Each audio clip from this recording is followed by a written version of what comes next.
자유 있는 여자의 자녀니라. 아멘. 네, 마이크 소리 조금만 좀 낮춰주세요. 네, 오늘은 갈라디아서 10번째로 잉태하지 못한 자여 너는 이삭이다 라는 제목으로 말씀 전하겠습니다. 네, 이 신칭의는 신적 교환으로 루터가 잘 설명했습니다. 나의 죄와 저주가 예수님께 전가되고 그래서 그대로 예수님의 의와 복과 아들의 권세는 우리에게 전가되었습니다. 우리가 복음을 잘 아나 복음이 나한테 잘 이렇게 생명이 되었나는 결국 내가 신분이 내 자아상이 잘 확립이 됐는지를 알면은 됩니다. 내가 하나님의 사랑받는 자녀라는 자아상이 생기면 복음의 말씀이 내 마음에 잘 심겼구나 이렇게 생각하면 되죠. 근데 우리가 신분을 알면은 하나님이 나를 그렇게 사랑하고 무조건적으로 기뻐하니까 우리도 하나님을 기쁘시게 하고 싶은데 그 방법이 율법이라고 그랬습니다. 그래서 복음과 율법의 관계가 건강하면 복음과 율법의 협력 관계지만 율법을 통해서 신분을 얻으려고 하고 율법을 통해서 구원을 얻으려고 하면 자꾸 율법이 복음을 대체하기 때문에 대립관계가 되어집니다. 근데 이런 놀라운 은혜가 사실은 너무 크기 때문에 우리가 잘 모릅니다. 지구 돌아가는 소리도 못 듣고 지구 공전도 우리가 모르듯이 너무 크면은 우리는 보지를 못합니다. 그래서 성령님을 보내주셔서 이 너무 큰 사건을 우리로 경험하게 하시려고 성령님을 보내주신 거죠. 우리가 바다를 보면 우리의 눈으로 볼 수 있는 바다는 전체 바다에 너무 작잖아요. 그러니까 물론 우리가 이해를 통해서도 우리가 복음을 알아야 되고 너무 중요합니다. 그렇죠? 근데 우리가 이해만 해서는 그 태평양 같은 바다의 복음에 우리가 요 일부분만 보기 때문에 근데 성령이 오시면 그 시야를 더 넓게 해주시고 광대하게 해주시는 그래서 우리가 이제 성령님 이 복음을 가르쳐 주십시오. 제가 저 태평양 중에 정말 너무나 일부분만 제가 생각으로 이해로 제가 알 수가 있습니다. 그러니까 성령님이 오셔서 예수님 그래서 가르쳐 줘야 되고 성령님이 너희를 생각나게 해야 되고 성령이 오셔야지 너희가 내 안에 있고 내가 너희 안에 있는 것을 너희가 밝히 안다라고 했습니다. 근데 이제 성령님으로 우리가 누려야 될 신분은 예수님이 이루어준 일을 우리가 다 해낸 것처럼 하나님이 나를 보신다라는 신분이죠. 그래서 온전히 성령님이 알게 하면 하나님은 나를 예수님처럼 독생자처럼 나를 보시고 사랑하시고 기뻐하시고 아들에게 다 주신 것처럼 나에게도 다 주시는구나. 그것이 우리가 깨달아야 될 성령으로 인한 누려야 될 신분입니다. 지난주는 우리가 하나님을 아는 건 너무 중요한데 그거보다 더 중요한 것이 하나님이 나를 아는 거라고 했어요. 그렇죠? 하나님이 나를 아시고 나를 보실 때 그리스도처럼 보시니까 그러니까 내가 나를 생각하는 게 있고 남이 나를 생각하는 것도 우리가 당연히 고려해야 되지만 그런데 제일 중요한 거는 하나님이 나를 알고 보는 거에 비하면 내가 나를 보는 거나 사람들이 나를 생각하는 건 그렇게 중요하지 않게 바울이 여겼다고 했습니다. 그리고 하나님은 약함을 통해서 겸손하게 하셔서 강하게 하신다라고 했습니다. 네, 오늘 본문을 나가기 전에 먼저 사람은 네 부류의 사람이 있습니다. 첫 번째 이제 바리새인들로 대표되는 율법에 순종하면서 율법에 의지하는 사람들입니다. 여기 아까 율법 아래에 있고자 하는 자들이라고 했는데 여기 율법 아래에 있다라고 성경이 늘 말할 때는 율법에 순종하려는 것이 아니라 하나님 앞에서 자신의 신분을 율법에 의지한다라는 뜻입니다. 그게 율법 아래에 있는 자들을 말을 해요. 그들은 율법 아래에 있으며 되게 아주 잘난 체하고 독선적이고 교만합니다. 겉으로는 하나님과의 관계가 바르다고 굳게 믿지만 속으로는 불안합니다. 그 불안 때문에 과민하고 남의 비판에 민감하고 기도 응답이 안 되면 비참해집니다. 그래서 우리가 거꾸로 말하면 과민하고 비판에 예민하고 기도 응답이 안 되면 비참해지는 것은 불안하기 때문에 그래요. 그 왜 불안하냐 하면 율법을 의지하고 있기 때문에 불안한 것입니다. 둘째 부류는 죄책감과 정죄감을 많이 느끼는 교인들입니다. 이들은 율법에 불순종하지만 율법에 의지합니다. 그래서 행위를 통한 의를 추구는 하는데 일관되게 그렇게 살지를 않습니다. 그래서 자기가 못 사니까 바리새인 부류보다는 겸손하고 관용적이지만 죄책감이 크기 때문에 감정 기복이 심합니다. 영적 자존감이 죄책감 때문에 낮기 때문에 하나님 나라와 교회 중심부에 들어오지 못하고 주변을 이렇게 맴돕니다. 세 번째 부류는 세속주의죠. 율법에 불순종하면서 율법에 의지하지도 않습니다. 그러니까 상대주의로 도덕 기준 다 이런 건 스스로 정하는 것이지 본인이 거기에 부합하다고 주장합니다. 그러니까 다 의지하지 않으니까 위에 두 부류보다는 행복하고 관용적입니다. 그렇지만 그 관용 안에 이 자유주의적인 것 안에 굉장한 독선이 있습니다. 나는 자유로운 사람이고 자유롭고 다 포용하고 관용한다라는 그게 독선입니다. 그 자유주의고 다 나는 허락하고 괜찮다라고 하는 것이 내가 다른 사람보다 우월하다라고 하기 때문에 그 우월감을 통해서 스스로 구원을 얻으려고 합니다. 근데 나는 다 수용하는 관용과 우월감이기 때문에 잘 보이지는 않습니다. 왜냐하면 겉으로는 다 괜찮다 괜찮다 하는 우월감이기 때문에 딱 드러나는 우월감은 아니죠. 네 번째가 율법에 순종하면서 율법에 의지하지 않는 복음의 사람입니다. 복음의 사람은 율법을 순종합니다. 근데 율법을 의지하지 않습니다. 복음의 자유를 누리며 사는 그리스도인들은 하나님의 자녀임을 알기 때문에 감사와 기쁨으로 율법에 순종합니다. 그들은 세속주의보다 관용적입니다. 그리고 바리새인들보다 공감할 줄 알고 다수의 교인보다 확신이 깊습니다. 근데 이제 대부분의 그리스도인들은 이렇게 사는 게 어렵죠. 오히려 첫 번째 바리새인들처럼 세속주의자들처럼 아니면 정죄받는 죄책감 있는 교인들처럼 살아가는 그런 것들을 많이 우리도 경험하고 또 볼 수가 있습니다. 그래서 오늘 이제 바울이 얘기하는 거는 일단은 이제 바리새파주의에 대해서 말을 합니다. 21절에 이렇게 말하죠. 내게 말하라 율법 아래 있고자 하는 자들아 율법을 듣지 못하였느냐. 율법 아래가 바리새인들 같은 건데 이게 강제가 아니라 본인들이 율법 아래 있고자 하는 거예요. 근데 율법 아래에서 해방된 것이 복음인데 오히려 해방되고 나서 다시 율법 아래 있고자 하는 자들이 있다는 거예요. 근데 이 말은 율법 아래 있는 자들아 율법을 듣지 못하였느냐 이 말은 뭐예요? 아니 너희는 율법 아래 있고자 하는데 너희가 율법을 제대로 들었다면 지금 너희를 율법이 너희를 반박하고 있는 걸 모르느냐?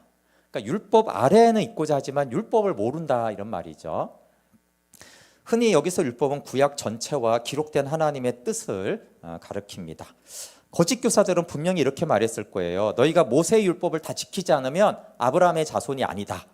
그러니까 유대인들에게 아주 중요한 사람들이 물론 다윗의 자손은 메시아로 중요하지만 모세의 율법을 지키는 것과 그로 인해서 아브라함의 자손이다라는 이 자부심이 유대인들 굉장히 강했습니다. 그래서 바울이 아브라함의 아들 얘기를 하는 거예요. 율법을 지켜야지 아브라함의 자손이다. 이렇게 이제 분명히 거짓 교사들이 가르쳤기 때문에 그럼 진짜 아브라함의 아들이 누군지를 이제 그걸로 유업을 이을 자손에 대해서 논증을 하는 것입니다. 거짓 교사들은 칭의를 거부하는 건 아니죠. 칭의도 중요하지. 칭의도 중요하지만 율법을 지켜야 이렇게 살아야만 아브라함의 자녀인 거야. 이렇게 했기 때문에 바울은 이렇게 말하는 거야. 아니다. 칭의만이 생명을 드러낸다. 예수님을 믿는 순간 모든 약속의 상속자가 된 것이다. 율법을 행해야지 아브라함의 자손이 되는 것이 아니다 라고 논증하는 것입니다. 우리 23절 같이 한번 읽어볼게요. 시작. 여종에게서는 육체를 따라 낳고 자유 있는 여자에게서는 약속으로 말미암았느니라. 여기 육체를 따라 난 자와 약속이 있죠. 약속은 말씀이고 즉 하나님의 초자연적인 역사로 있는데 아브라함은 초자연적인 역사를 기다리지 않았고 인간의 노력으로 즉 생명의 삶을 얻기로 한 거죠. 노력으로 아들을 얻고자 했으니까 여기서 아들은 아브라함의 자손 생명의 삶 하나님의 복을 받은 이것을 노력으로 얻고자 했습니다. 즉 자신과 하갈의 능력 최선을 다함의 의지를 했습니다. 유대인들의 자부심은 뭡니까? 우리가 아브라함의 자손이라고 할 때는 우리는 이삭 계열이야. 이삭 계열의 자랑이 뭔 줄 알아? 신의 산과 거기서 받은 율법이지. 그리고 또 하나가 있어. 바로 이 예루살렘 성이지. 여긴 성전이 있잖아. 이게 이제 유대인들이 가장 대표적으로 자랑스러워하는 것들입니다. 아브라함, 신의 산, 모세 율법, 예루살렘 성과 성전. 이게 이제 유대인들의 엄청난 자부심이잖아요. 그러니까 복음을 이스라엘은 듣고도 받아들이고도 복음도 중요하지만 이 어마어마하게 중요한 것들은 우리가 다 지켜나가야 되는 거라 이렇게 덧붙인 거잖아요. 그게 다른 복음이라고 했습니다. 그런데 이 말은 유대인들한테 엄청난 충격적인 일이에요. 신의 산의 율법 언약과 지상의 예루살렘을 하갈과 이스마엘이라는 거예요. 우리한테는 괜찮지만 유대인들한테는 아니 신의 산 그 율법이 하갈이라고? 아니 이 예루살렘 지금 이 성전이 있는 이 하나님의 도성 예루살렘이 이스마엘이라고? 굉장히 사실은 충격적인 도전을 유대인들에게 거짓 교사들에게 하는 거예요. 24절 25절 한번 읽어볼게요. 시작. 이것은 비유니 이 여자들은 두 언약이라 하나는 신의 산으로부터 종을 낳은 자니 곧 하갈이라. 이 하갈은 아라비아에 있는 신의 산으로서 지금 있는 예루살렘과 같은 곳이니 그가 그 자녀들과 더불어 종노릇하고. 네, 엄청난 도발인 거예요. 이 자부심은 하늘을 찌르고 있는데 이 그런 유대인들의 가르침에 대해서 그것은 하갈이고 종이다. 근데 이것은 복음의 엄청난 통찰인 거예요. 그 어마어마한 신의 산의 율법과 엄청난 예루살렘 도성과 성전에 대한 이건 진짜 분명히 하나님의 것이고 우리는 이걸 중심으로 신앙생활해야 된다라고 그렇게 하늘같이 믿었던 그것에 대해서 바울이 그거는 종이고 하갈이다. 아브라함이 자신의 능력에 의지하여 행위로 낳은 아들이 이스마엘입니다. 그는 믿음으로 행했어요. 어떤 믿음이에요? 믿음의 대상이 자신과 하갈이었어요. 나하고 하갈이면 아들을 낳을 수 있어. 모든 사람은 사실 믿음대로 행하기 때문에 그 믿음대로 이제 아들을 얻고자 했습니다. 그게 스스로 구주가 되는 것이죠. 결과는 우리가 알지만 집안에 쓰라린 분열이 있었고 아브라함의 노력은 실패로 돌아갑니다. 그리고 이삭과 이스마엘은 어렸을 때만이 아니라 이 후손들도 계속 갈등을 빚습니다. 그러니까 아브라함처럼 초자연적인 활동으로 하나님의 은혜를 의지하지 않고 내 능력에 의지하면 이스마엘에 속하기 때문에 이런 영적인 심리적인 관계적인 혼란들과 붕괴가 자초됩니다. 그래서 우리가 복음을 믿고도 자꾸 율법으로 가면은 우리의 마음과 영적인 삶에 혼돈이 생깁니다. 거짓 교사들이 하나님을 대하는 자세와 마음이 하갈을 대하는 아브라함과 같다는 거예요.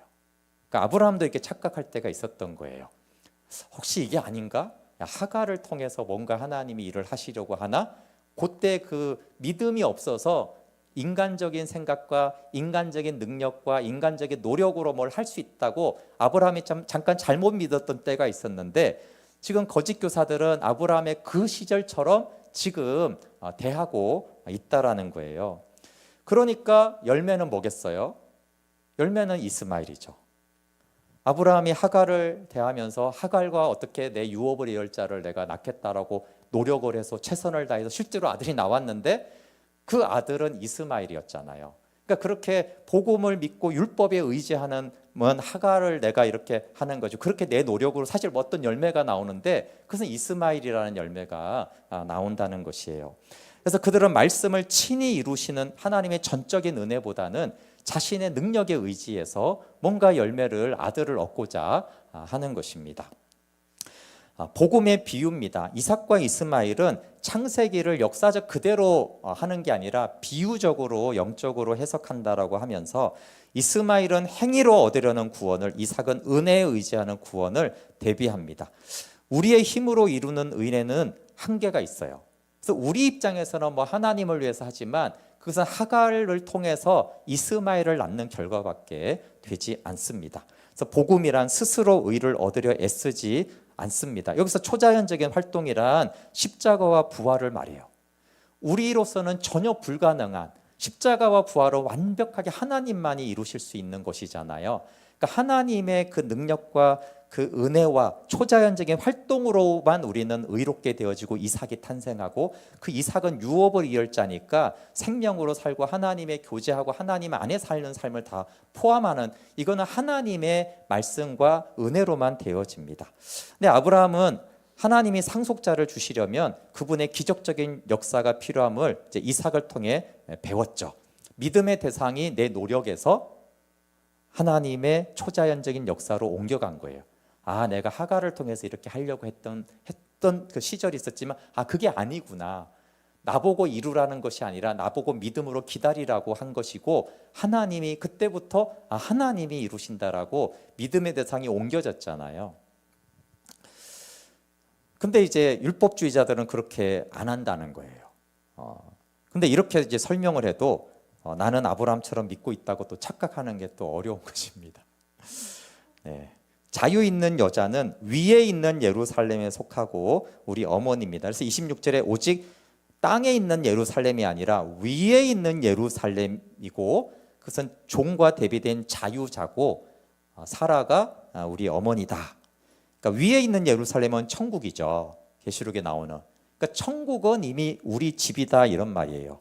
그리스도인이 속한 것은 위에 있는 예루살렘, 이미 천국, 하나님, 하늘에 있는 하나님 나라에 이미 우리가 속해져 있는데 왜 땅에 있는 예루살렘에 속하려고 하느냐.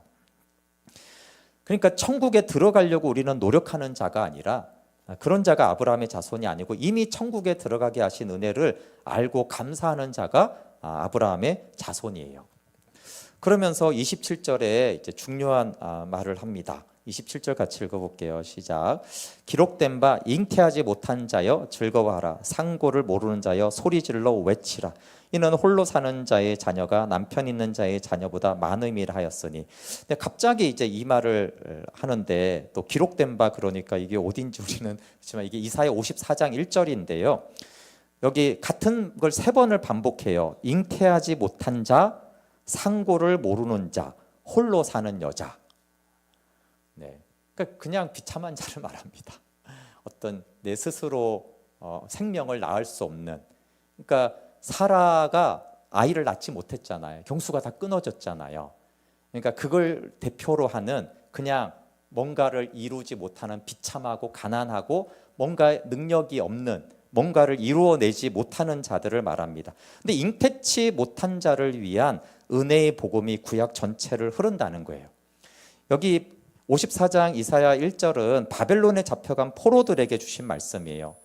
그들이 이제 포로로 잡혀가고 나니까 이스라엘 민족이 끝나고 망했잖아요. 그러니까 이제 우리는 고국으로 돌아가거나 고국을 되찾을 수 없다고 생각했어요. 그리고 포로로 잡혀가니까 자기네들은 찌질한 포로고, 여기 이 바벨론 막 다른 민족들은 강대하고 유능해 보이고 나는 나약하고 무력하잖아요. 그러니까 이게 이제 그때 이스라엘 백성들이었어요. 그러니까 그때 백성들이 잉태치 못한 자야, 홀로 있는 자야. 그리고 이제 상고를 모르는 자들, 실패자라고 생각한 거죠. 근데 하나님이 이사야를 통해 하는 말씀은 너희가 무력하니 내 은혜가 연약한 자들의 삶 속에 역사할 것이다. 강한 자들은 자신을 의지해서 바쁘지만 너희가 잉태하지 못하는 자들이기 때문에 너희 자손이 번성하게 될 거다. 역설이죠. 아무것도 없는 실패자인 너희가 실패자라고 너희를 여기기 때문에 너희를 통해 번성할 거다. 지금 강대한 그들보다 너희의 자손들이 더 번성할 거다. 이렇게 거꾸로 말하는 거예요. 그러니까 이게 하갈과 지금 사라를 배경에 깔고 하는 말이에요. 지금 너희는 사라가 되었어. 경수가 끊어졌지. 인간적인 어떤 노력으로도 남들도 자타가 다 너희는 아이를 낳을 수 없는, 자손이 없다라고 말하는 자들이 되었지. 비참하지. 그리고 네가 보기에 저 강대한 민족들은 하갈같이 보이잖아. 젊고 아름답고 출산 능력이 있잖아. 이걸 배경으로 하는 거예요. 그러니까 하갈이 복이 있다 이렇게 생각하잖아요. 하갈은 뭐든지 할 수 있어. 나는 사라야. 우리는 이제 사라가 대단하지만 이 여성의 출산 능력으로 보면은 이제 사라가 밀려난 거잖아요. 그러니까 원치 않게 남편한테 사가를 빼앗기고 자기는 뒤로 물러난 그런 뒷방처럼 된 상황이잖아요. 근데 하나님은 잉태하지 못한 사라를 통해서 이삭을 주고 세상을 구원하기로 했다. 지금 너희가 사라와 같은 그 상태에 있다. 그러니 무력한 너희의 자녀를 많게 하고 너희를 통해 일하겠다. 이렇게 말한 거예요. 근데 하나님이 사라는 불임이었잖아요. 경수가 끊어졌는데 실제로 예수님은 누구를 통해 왔어요? 더 불가능한 처녀를 통해 하나님은 아들을 보내셨죠. 절대로 인간적인 노력으로는 아들을 낳을 수 없는 마리아를 통해서 예수님을 보내셨어요. 그러니까 이게 계속 아들이라는 것은 생명이고 하나님의 유업을 이룬 아브라함의 복을 받을 자를 말하는데, 하나님은 계속적으로 아들을 낳을 수 없는 자를 통해서 계속 아들을 보내시고 있다는 것을 말하는 거예요. 그러니까 그분의 은혜는 이렇게 노력으로 할 수 없는 놀라운 방법을 통해 나타난다는 것이죠. 근데 율법주의는 자꾸 뭐라고 말합니까? 우리는 너무나 흠이 많기 때문에 믿음으로만 사랑받는 자녀는 될 수 없어. 믿음 위에 우리가 뭔가 율법을 더 지켜야 돼. 도덕적으로 유능하고 강하고 혈통이 좋고 이력이 좋아야 돼. 반듯해야 돼. 그래야 우리가 영적인 열매를 맺고 하나님의 사랑과 기쁨을 누리고 다른 사람의 삶을 변화시킬 수 있어. 거의 우리가 이렇게 믿지 않나요? 잘 보세요. 이게 율법주의인데 우리는 거의 율법적으로 믿어요. 우리가 도덕적으로 유능하고 강하고 혈통이 좋고 이력이 반듯하게 살아야지 영적으로 열매를 맺고 하나님의 사랑과 기쁨을 누리고 다른 사람의 삶을 변화시킬 수 있어. 이런 율법적인 생각을 우리 다수가 크리스찬들이 생각하고 있습니다. 그래서 칭의는 믿음으로 되고 이런 삶과 열매는 우리의 노력으로 되는 거야 라고 믿는 거예요. 그래서 율법주의가 되는 것입니다. 그래서 우리는 하갈이 돼버리는 거예요. 근데 하나님은 사라를 통해 일한다라는 거예요. 실제로 보면 하갈을 통해 아들이 나올 것 같지, 사가를 보고 아무도 믿지 않았잖아요. 자기도 안 믿어. 그게 중요합니다. 아브라함만 안 믿은 게 아니라 사라 스스로 나 같은 여자를 통해서 어떻게 아들을 낳겠어. 그거는 불가능해. 자기도 그렇게 믿었고 아브라함도 그렇게 믿고 다 그렇게 믿었을 거예요. 근데 하나님은 그래, 그런 사라 너야. 너를 통해 내가 생명의 유업을 이어갈 거야. 이렇게 했다는 거예요. 그러니까 우리가 반듯하게 살고 막 강하고 능력 있고 이런 크리스찬을 통해서 하나님이 일할 것 같잖아요. 근데 하나님이 아니라는 거예요. 사라 같은 사람을 통해서, 그러나 약속을 받고 약속을 기다리고 믿는 자를 통해서 나는 생명의 유업을 이어갈 거다. 그러니까 이 율법주의, 너무나 우리도 공감하는 이런 가르침에 대해서 갈라디아 성도들에게 율법 거짓 교사들이 계속 말할 때 갈라디아 성도들은 이게 영적으로 두들겨 맞는 고통이에요. 맞는 말 같은데 안 되니까 얼마나 고통스러워. 아니 그렇게 살아줘야지. 누구는 안 살고 싶나? 근데 자꾸 살래. 맞으니까 반박은 못하니까 영적으로 두들겨 맞는 거예요. 노력하고 좌절하고 노력하고. 왜냐하면 사라인데 자꾸 하갈처럼 되라고 하니까, 하갈이 사라가 되려고 한다고 해서 되는 것도 아닌데 자꾸 율법 교사들은 그걸 하라는 거예요. 그러니까 더 고통스럽죠. 반박도 못하겠고. 그런 딜레마에 있었던 그때 바울이 강력하게 위로하는 거예요.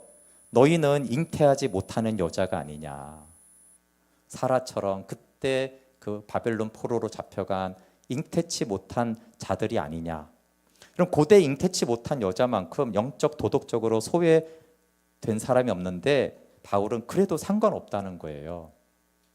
복음은, 은혜는 하갈처럼 아이를 낳을 수 있는 강한 자들만이 아니라 사라처럼 잉태하지 못하는 약한 자들을 위한 것이기도 합니다. 그래서 사라에게 미래가 있었다면 우리에게도 미래가 있는 거예요. 하나님이 그렇게 하신다면 우리에게도 그렇게 하시는 것이죠. 그래서 하갈은 유능하여서 출산 능력이 있는 자예요. 근데 물론 그들도 복음을 믿어야 되지만 어떤 가능성이 높아요? 하나님 없이도 내 목표를 이룰 수 있어. 그러면 이제 누가복음 15장의 형처럼 되죠. 하갈은 자기가 출산 능력이 있기 때문에 굳이 하나님을 내가 의지해야 되는가?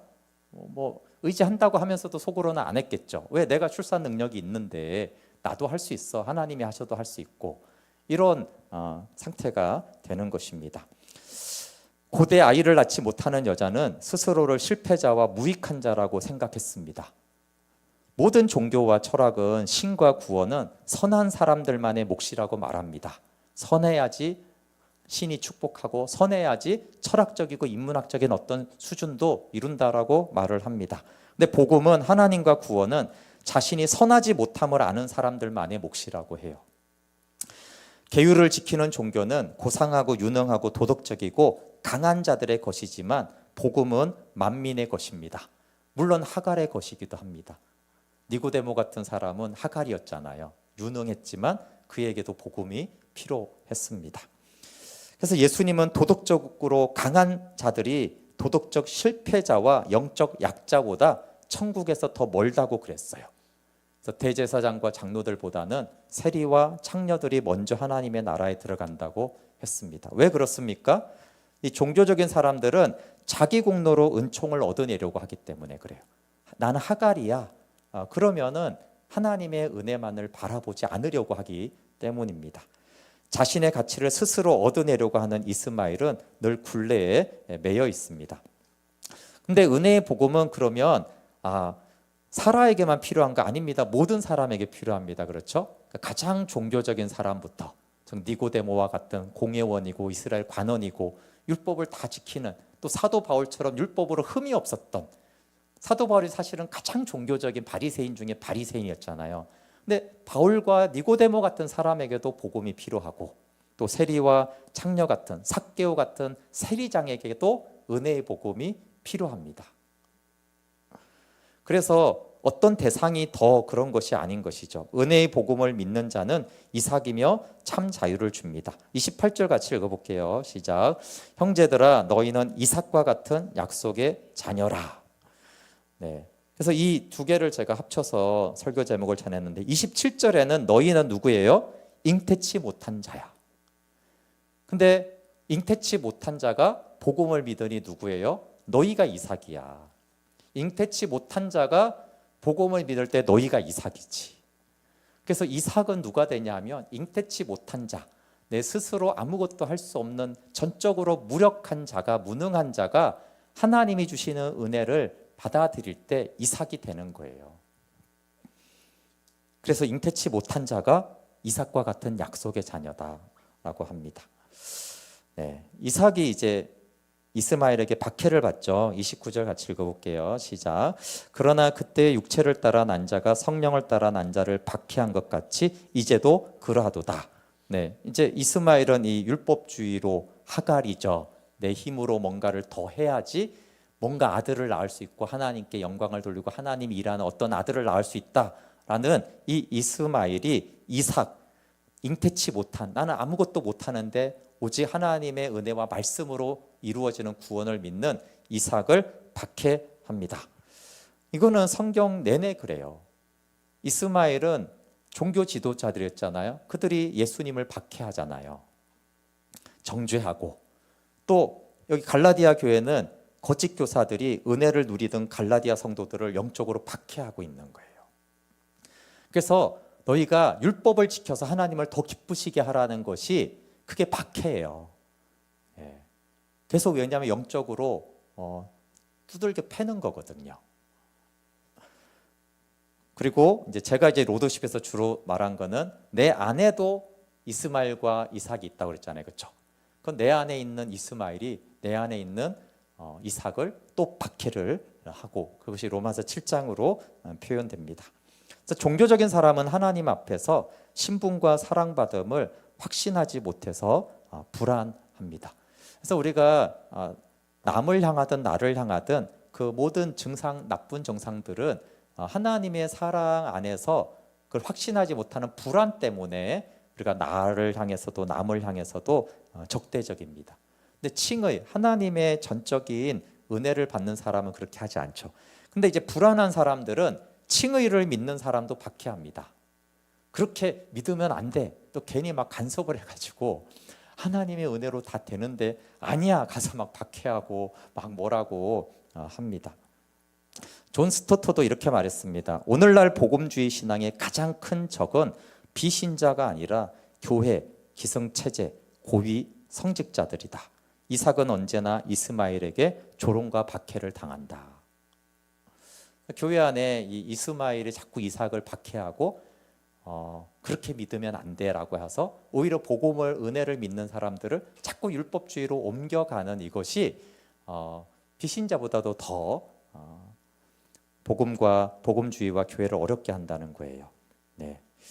팀 켈러는 여기까지만 말을 하고, 오히려 제가 로더십에서 강조했던 이삭과 이스마엘을 잘 설명하지는 않더라고요. 네. 로더십에 길게 설명을 했으니까, 근데 여기서 박해로 끝나는 게 아니라, 그러니까 이스마엘을 내쫓아라고 그랬잖아요, 그렇죠? 그래야지 이제 복음의 절정인 신분을 누립니다. 내가 이삭이니까, 전에는 내가 잉태치 못한 자였지만 지금은 이삭이니까 진리가 주는 자유를 누려야 합니다. 그래서 이스마엘이 박해하면은 이스마엘 정체성을 가지고 율법주의를 따라가는 거예요.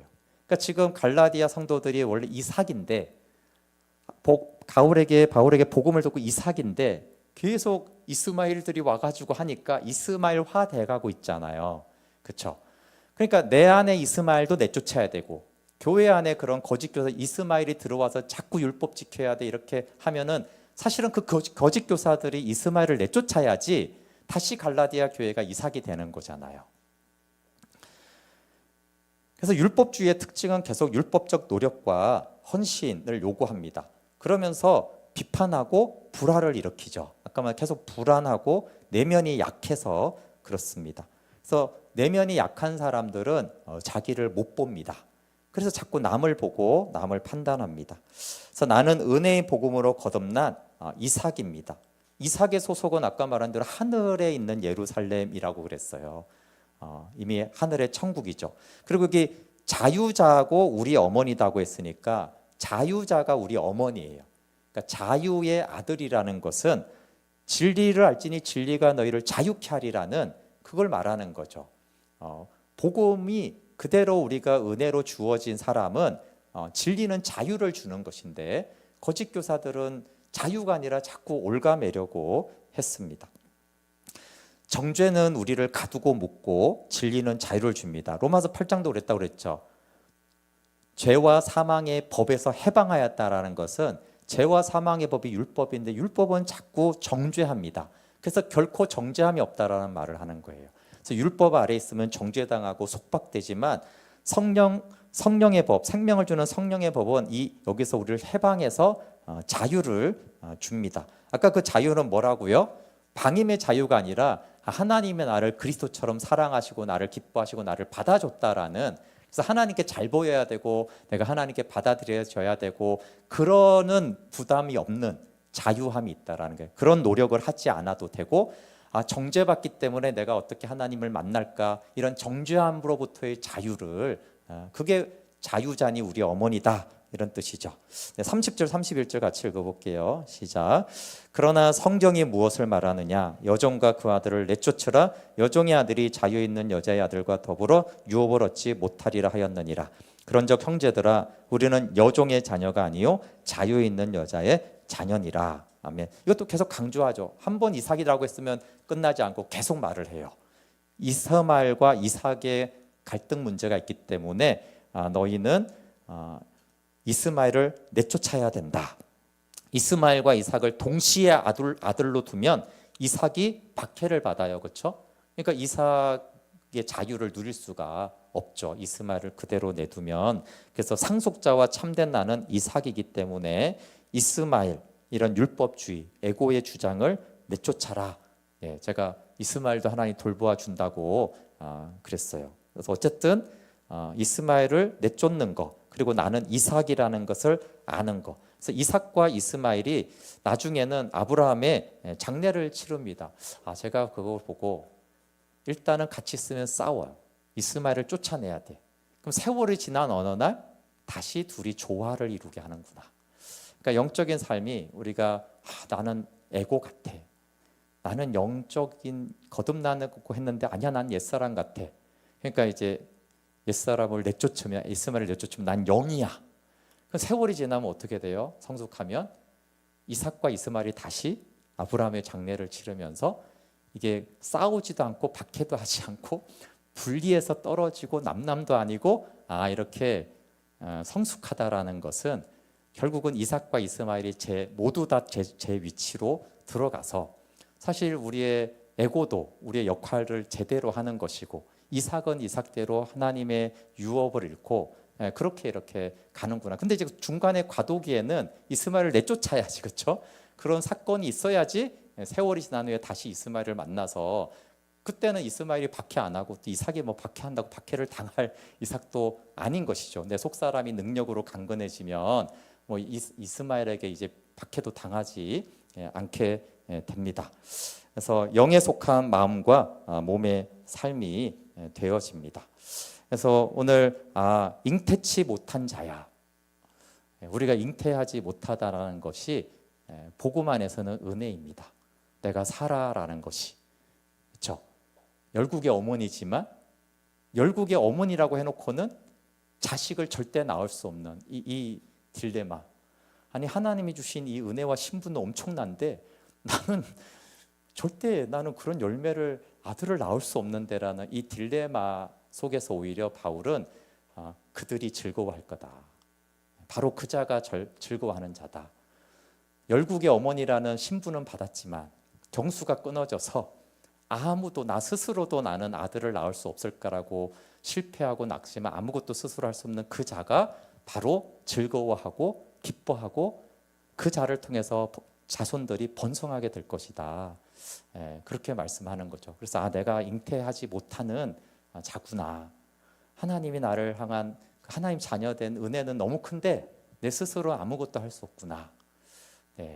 그때 하나님이 하실 일들과 이루신 은혜들을 바라볼 때 그래 바로 너 같은 자를 통해서 하나님이 생명의 유업을 이어갈 거고 네가 기뻐할 거야. 그건 내가 성취한 하갈의 기쁨이 아니죠. 내 노력으로 물론 이스마엘도 기쁘잖아요. 근데 이건 이삭의 기쁨은 다른 기쁨이죠.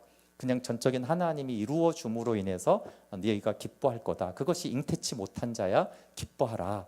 너희가 이삭이다라고 말씀하십니다. 우리 함께 같이 찬양하며 이제 기도하겠습니다. 우리 내 이름 아시죠? 함께 찬양하겠습니다.